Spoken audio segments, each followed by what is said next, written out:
to do a proper pull-up, you have to engage your core. You have to tense your ab muscles. So that shows you how important pull-ups are in kind of building of total body strength. When you do pull up, why do you need to use your abs, your core muscles? Can you just pull up and relax everything? You can't. What? And what's going against them? All your little muscles. So these little muscles easily get injured because they're fighting. You mean your shoulder want to pop out? Yes, You exactly. are so smart, Joshua.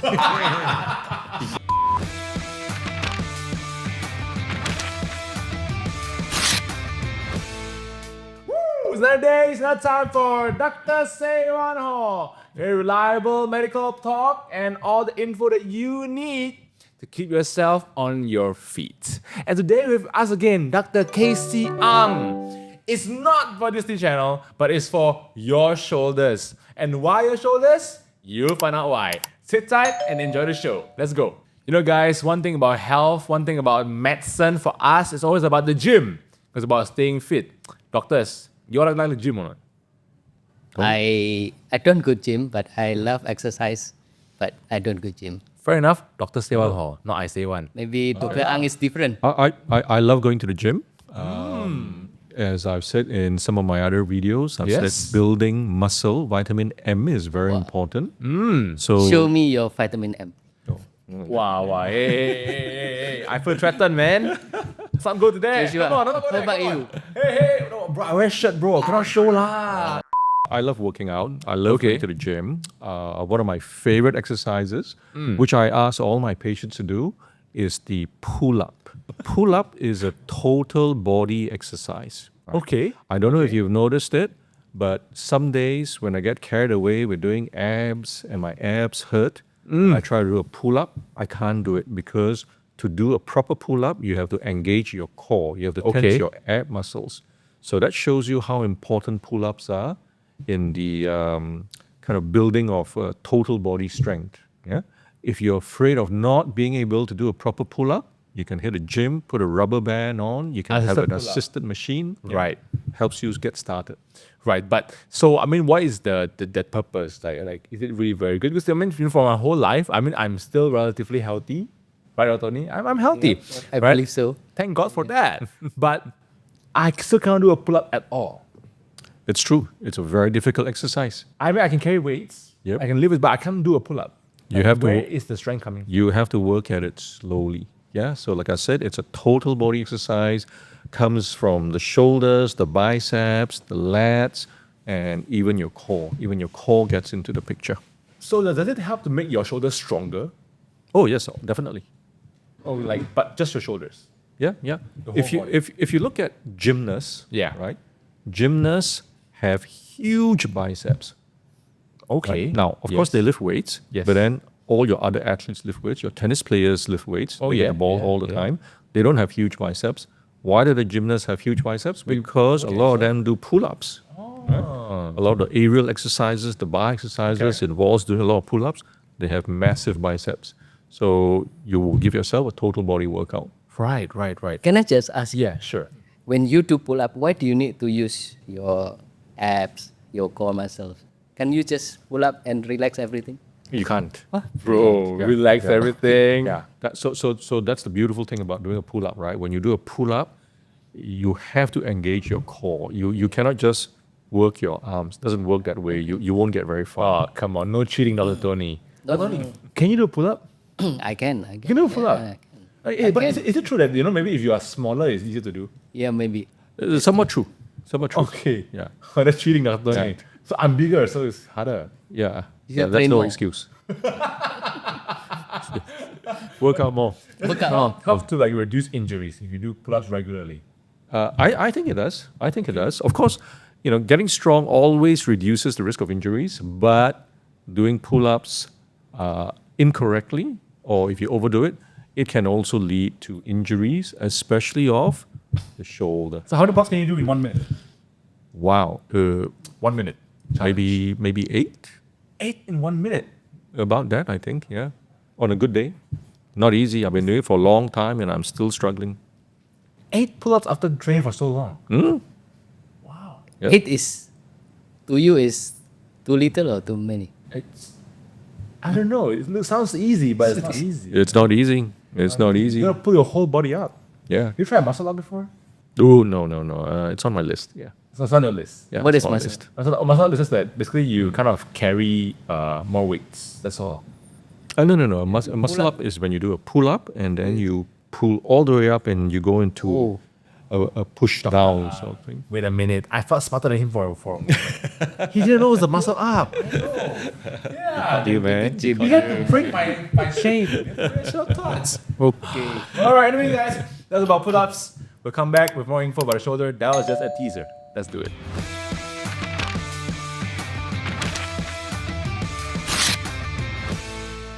Dr. Ang, if I have shoulder pain, can I do pull up? Is it safe for me Right. to do pull up? That's a good question, Tony. If you have pain, then you always need to be careful when you're doing exercises. Push-ups are an exercise like everything else. If you have very bad pain, then obviously you need to be careful.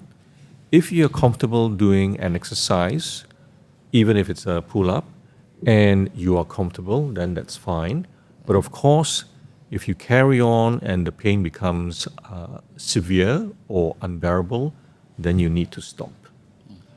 What Right. can happen? You may injure your rotator cuff if you push too hard and too fast. You understand? Dr. Ang said before, right, in one of our videos, he said that if the pain goes away naturally, it's okay, right? Correct. What is actually that rotator cuff? Okay, that's a good question. So the rotator cuff muscles Yes. are four small muscles that Four small muscles. correct Okay. that control and stabilize the shoulder. Right. The shoulder is a very mobile joint. Okay, yes. For instance, your wrist joint, Yes. you can only move it in one direction, mostly one direction. Yeah, that's kind of cheating a little bit. Right. The shoulder is a very mobile joint, Okay. so you can move the shoulder in many different directions. Right, okay. There are large muscles like the pecs, Pecs. deltoids, and the lats, which power the movement of the shoulder. Right. But with all this power, you need to have control. Right. Control. And this control comes from the rotator cuff tendons. There's a name for it.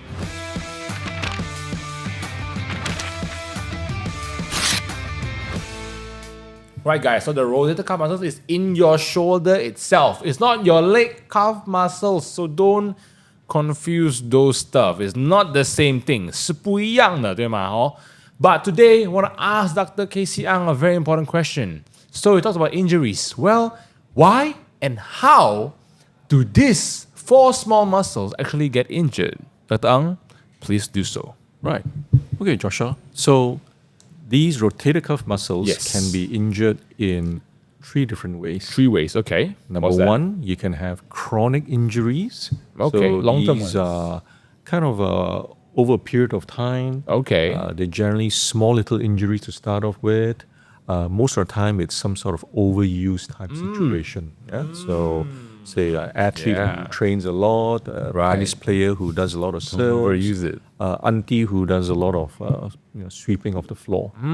Okay. Of course, aside from that, Yeah. you can also have an acute injury, an acute Right. tear of the rotator cuff. Right. And this can be from a explosive movement, like Okay. maybe carrying a very heavy weight Okay. off a chair or off Okay. a table. Okay. Or it can possibly be from falling down, hitting your shoulder against something, falling on your outstretched hand. That's another way that Oh, you so get you stop injured. yourself from falling with your hand. Correct. Oh, okay. And the last one, of course, is what we call acute on chronic. So people who already have some degree of wear and tear, and then they suddenly lift something heavy, Okay. and they get an acute on chronic rotator cuff tear. Right. So which one is the most dangerous one? Like the most explosive and damaged one? Usually an acute rupture. Yeah. Acute one. Oh, Correct. so the acute ones are the ones that are the most damaging ones. Do you have any tips that we can take care and we can maintain our muscles so that they don't get injured like that? Well, Joshua, it's like everything else. Okay. You have to do a proper warm up. You have to be trained properly in whatever exercise it is that you're doing. Right. You have to be sure not to overdo it. Right. Don't right, exercise when right. you're tired. Right. Use the right equipment. It's like any other muscle group. Just a fast question, right? Honestly, for example, let's say before you go to bed, right before you go to bed, you do some things with your dumbbells, you do some, let's say some shoulder press or whatever it is. Is that actually dangerous to do some exercise before you go to bed? Not at all. Not at all. Not at all. 'Cause I saw my friends, they did some stuff before they go to bed, right? Correct? And when they go to sleep, that's when they wake up, they feel a lot of pain in their muscles. Like, is that supposed to be the way? Not related, I think. Yeah. Right. So It's not because you've done it just before you go to bed. I think you've just done it. You've just overdone it. Right. Okay. So that was about injuries. Next, we're going to talk more about the stuff that will help you. Stay tuned.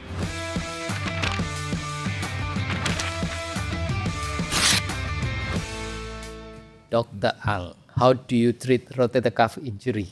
Right, that's a good question. The treatment of rotator cuff injuries is quite standard. We have to look at how much it borders the patient. If the patient is not too severely bothered, then what we do is we offer them medication. We tell them to modify their activity. Okay. We start them on physiotherapy. Sounds reasonable. And sometimes they may even need to have a steroid injection. Oh, that's Of different.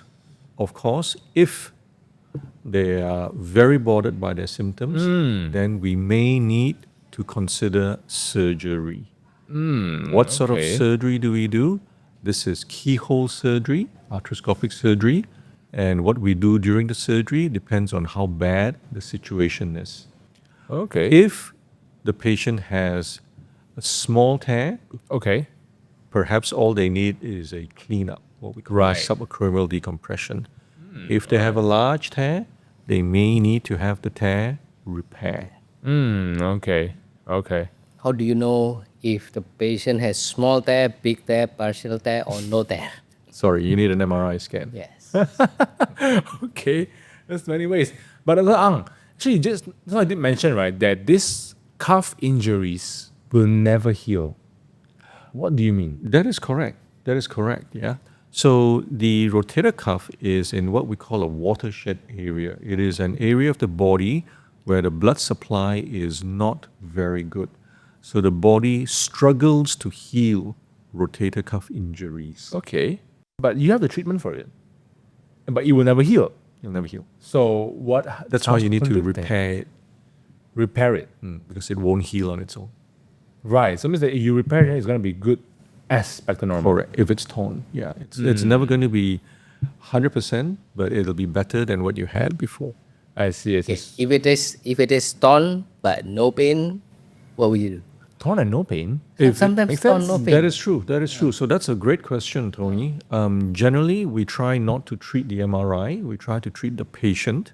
So if the patient does not have symptoms, we usually offer them conservative treatment. So we don't offer surgery unless if the patient has pain. That is a good doctor. Right. Don't right, treat right. the MRI scan, but treat the patient. That is something so good to hear today. Anyways, guys, so if you have any shoulder pain, go and see your doctor.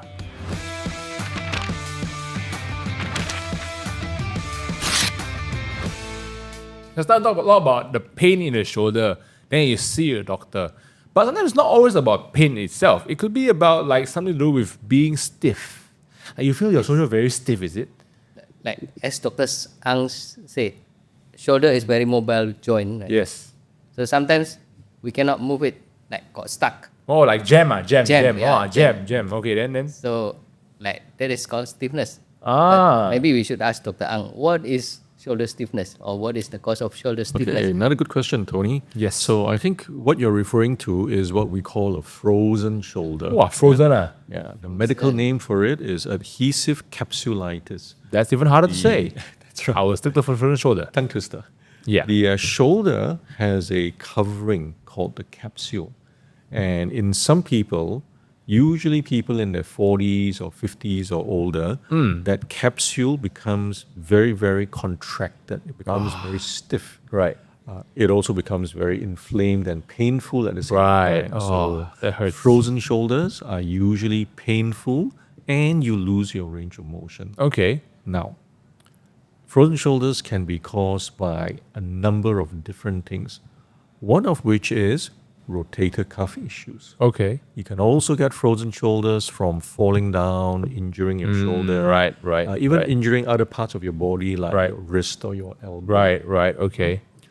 The frozen shoulder is also interesting in that if you have diabetes, Okay. you tend to get frozen shoulder more easily and also more severely. Okay. We don't know why. There's a correlation, but we're Between not sure diabetes and exactly frozen why. shoulder. Correct. There's a correlation. People with frozen shoulder, can they go to the gym, lift up things, or do pull up, or do other stuff, push up? So the frozen shoulder has different phases. Okay. The first phase, the frozen shoulder, is very painful, but you don't lose that much movement yet. After 3 or 4 months, the pain starts to improve, but then the shoulder really gets stiff. You can't move it. That's the frozen part. Now, Right. can you go to the gym in the first part or the second part? The answer is yes. Of course, when it's painful, we do encourage you to take medication, painkillers, anti-inflammatories, and we do advise you to take things easy. Don't push the shoulder too much because Right. of the pain. Once the pain settles down, it's a great idea to hit the gym because you want to move the shoulder as much as possible in order to get over the frozen part. So Right. physiotherapy, stretching, hitting the gym, doing everyday normal things is the best way of treating frozen shoulder. Swimming is a great exercise, and I tell my patients to do mahjong. 'Cause Mahjong? So yeah, you're moving your hands like that. So it's That great for helps. frozen shoulder. Very good. Yeah, very Okay. good. Yeah. Anybody here play mahjong? Actually, if people with frozen shoulder, which one is better, to rest or to exercise? First stage. To exercise, Exercise. but with pain control. So, Steve, right? Should go force it out, should stretch it gently or Gently. Yeah. Gently. Stretch it, but do it gently. the key is gently. Gently, correct. Some people want to get well faster and do aggressively. Stretch, it will be Too painful. Yeah, it will be too painful. Can it make it worse? In a way, yes. Right. That's frozen shoulder, guys.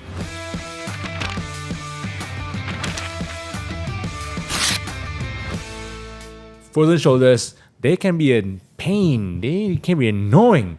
But Dr. Ang, what is our solution? We're here for solutions, right? Right.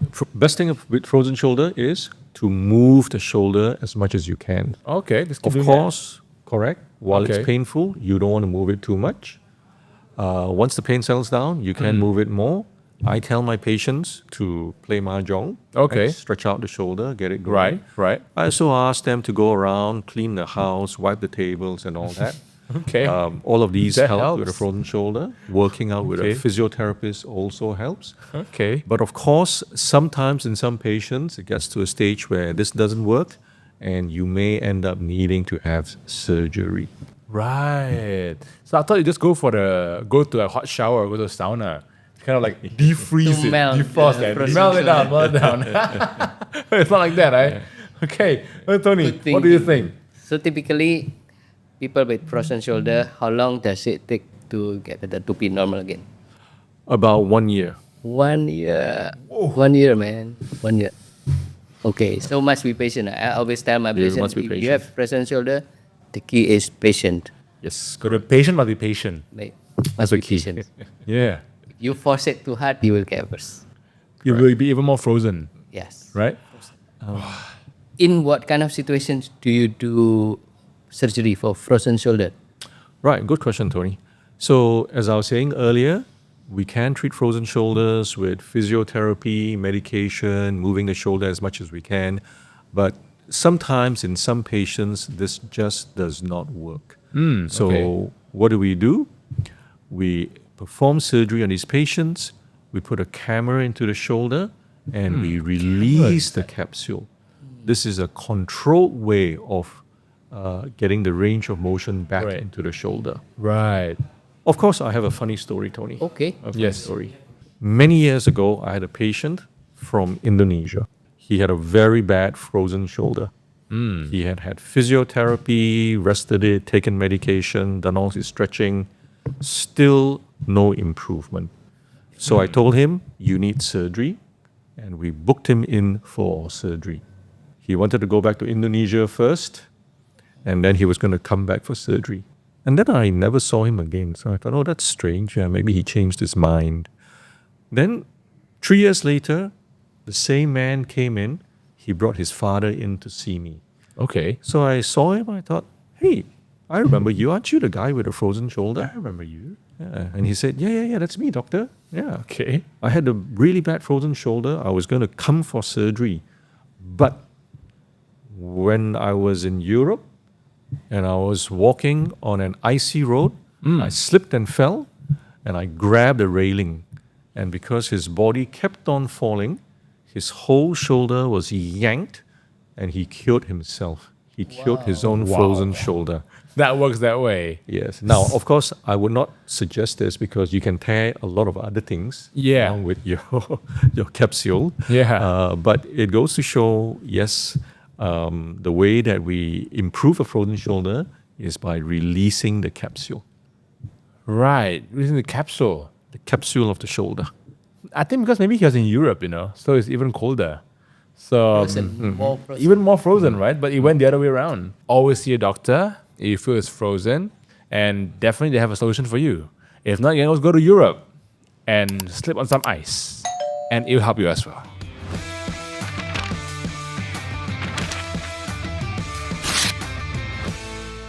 Right, so that was about the frozen shoulders part. So that part is, you guys know about it. But something more common, something more relatable for everyone is dislocated shoulders. How does it happen? What is it about? And why do we have that? Right. Shoulder dislocations are on the other end of the age spectrum. for Right. Frozen shoulders. Okay. It affects mainly younger people. All right. I mean, of course, it can affect anyone, but it's mainly in younger people. Okay. When the shoulder comes out, it is a rather painful experience. Most of the time, you need to go to hospital to have the shoulder reduced or Right. put back into the joint. After it's put back, you may need to have an MRI scan to evaluate exactly how bad the damage is to the shoulder. Most of the time, with a first dislocation, we will ask the patient to go for physiotherapy.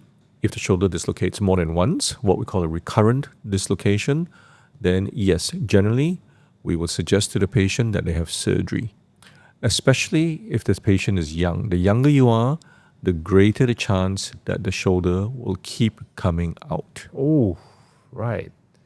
So you mean like it's not in the joint? Correct. It's dislocated out of the joint. And so you have to put it back forcefully? Back into the joint. Yeah, you have to reduce. With surgery, it's not put back forcefully.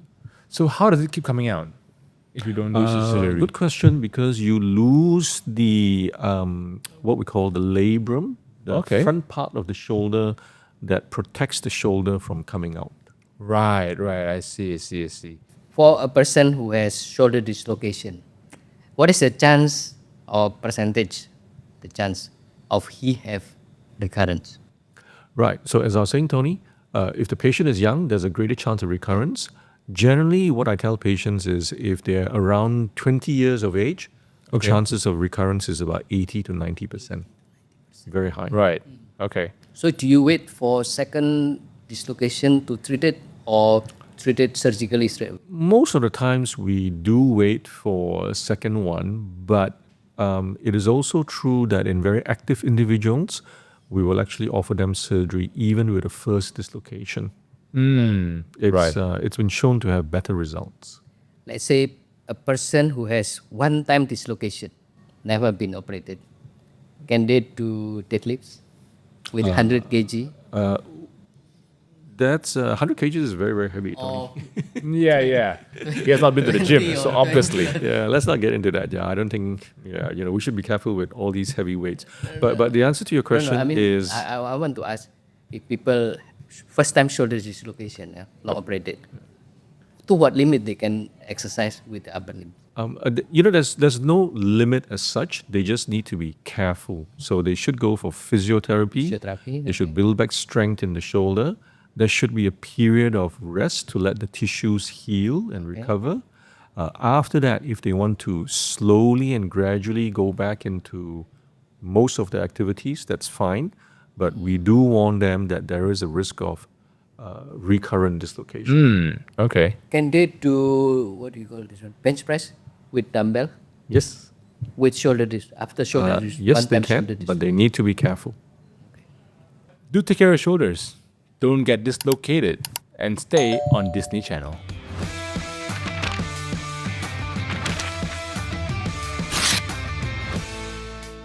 I have 10 statements. It can be fact or myth or half fact, half myth. And then you just tell us what you think with short explanation. Sure. Are you ready? Yes. Okay. Lifting heavy weights will make you bulky. Fact or myth? Bulky. Bulky, yeah? Bulky. Lifting heavy weight. Yes, it will make you bulky. So it'll make you bulky in the sense that your muscles get bigger. It won't make you fat unless if you eat too much. Then of course, then you look bigger because you have muscle and fat. Number 2, you must feel sore after every workout for it to be effective. Fact or myth? Myth. You do not have to be sore after every workout. Workouts can be tailored so that they're comfortable. You do not need to feel sore for muscle growth to happen, for endurance to build up. Number 3, sweating more means you are burning more fat. Fact or myth? That would be a half myth because obviously you sweat more if you work out in a very hot environment. After saying that, of course, when you sweat, it does mean that you're raising your core body temperature, and usually your core body temperature goes up when you are working out hard, i.e., when you're burning calories. Machines are safer than free weights for beginners. Fact or myth? I would say truth. Yes, that is true. If you're a beginner, it doesn't hurt to use machines just because they usually have safeguards. Of course, you can also be safe using weights, free weights, but you need to be very, very careful. You should always stretch before you lift weights. True. I like to stretch before I lift weights. Even more important, I think, is to warm up properly. I stretch by warming up, and I do that by lifting very, very light weights right at the start. Squats are bad for your knees. Fact or myth? Fact. But there's a catch-22 situation to this. The trouble is, all the exercises that we make our patients do to build muscle around the knee, to improve the condition of the knee, also put pressure on the knee. So yes, in a way, what you said is not wrong. Deadlifts are one of the best full body exercises. I have to disagree with that one. I personally don't like deadlifts, and I do see a lot of patients, especially ladies, who have back issues from doing deadlifts. So in general, I don't encourage people to do deadlifts. After saying that, of course, any exercise, if done well and properly, does have its benefits. You can't build muscle if you only work out once a week. Myth. I think that if you do work out on a regular basis, yes, you can build muscle. Once a week, maybe a little bit too few sessions to effectively build more muscle. But if you do it right, you max out your reps, you lift the correct weight with the correct technique, you probably can still build muscle, yes. Rest days are just as important as workout days. That is true. But I would say that it's also good to have a system where you can do rest parts rather than rest days. So for example, you work out your biceps one day, and then your legs another, and then your chest another. So those are rest parts rather than rest So days. means everyday exercise in the Everyday exercise in the gym, yes. No do that. MC from the gym. Doing abs exercises will burn belly fats. Unfortunately, that's a myth, and I think most people know it. Abs are made in the kitchen, so with your diet, and not in the gym.